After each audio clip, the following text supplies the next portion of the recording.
قسم جب ٹوٹ جائے تو اس کا کفارہ کیا ہے؟ ویسے تو عام طور پر یہی مشہور ہے کہ قسم ٹوٹ جائے بس 3 روزے رکھ لو معاملہ صاف ہو گیا، حالانکہ یہ بات غلط ہے، یہ مسئلہ ہم غلط لوگوں کے اندر پھیلا ہوا ہے۔ قسم کا کفارہ اگر ہم نے دیکھنا ہے، قرآن کریم پارہ نمبر 7 کا پہلا صفحہ اگر ہم دیکھیں تو اس میں اللہ رب العزت نے اس کی پوری تفصیل بیان کی ہے۔ وہ آیت ہے لا یؤاخذکم اللہ باللغو فی ایمانکم۔ اس آیت کے اندر اللہ تعالیٰ نے قسم کا پورا کفارہ ذکر کیا ہے اور پوری تفصیل بیان کی ہے، ایک ترتیب سے کفارے کا ذکر ہے۔ سب سے پہلا کام آپ نے، اگر آپ کا قسم ٹوٹ گیا اور آپ نے کفارہ ادا کرنا ہے، پہلا کام یہ ہے کہ 10 مسکینوں کو 2 وقت کا کھانا کھلاؤ۔ یہ قسم کے کفارے کے اندر پہلا کام یہ ہے، اور کھانا بھی کس قسم کا؟ ایسا کھانا کھلانا کہ وہ پیٹ بھر کر اس کا کام ہو جائے۔ یہ نہ ہو کہ بس 100 روپے کی کوئی چیز آپ نے اس کو کھلا لی معاملہ صاف، ایسا نہیں ہوگا۔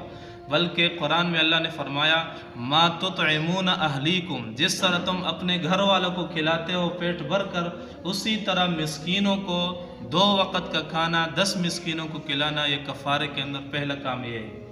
لیکن اگر کسی بندے کی مالی لحاظ سے اس کی کمزوری ہے، استطاعت نہیں ہے کھانا کھلانے کی، دوسرا کام کفارے کے اندر یہ ہے کہ 10 مسکینوں کو نارمل جو جوڑا ہوتا ہے، لباس ہوتا ہے جس سے انسان کا بدن چھپ جائے، وہ جوڑا دے دو 10 مسکینوں کو، یہ دوسرا کام ہے۔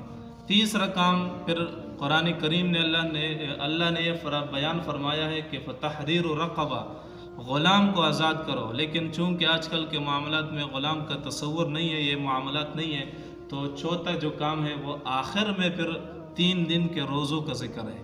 تو پہلا کام 10 مسکینوں کو کھانا کھلانا، اس کی استطاعت نہیں ہے، ان کو لباس پہنانا، اس کی استطاعت نہیں ہے، تو پھر تیسرے نمبر پر 3 روزے رکھنا ہے مسلسل۔ لیکن ہم صرف آخری بات کو لے لیتے ہیں، 3 روزے رکھتے ہیں، معاملہ ختم کر لیتے ہیں، حالانکہ کفارہ اس طرح سے ادا نہیں ہوتا۔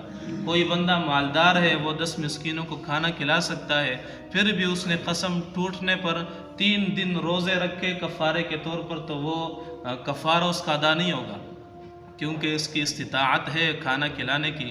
تو لہٰذا یہ مسئلہ ہم یاد رکھیں، اور اگر ہمارا کوئی جان پہچان والا اس غلطی میں مبتلا ہے تو اس کو بھی اس بارے میں آگاہ کیا کرے کہ کفارے کی ترتیب یہ ہے جو قرآن کریم نے ہمارے سامنے رکھی ہے۔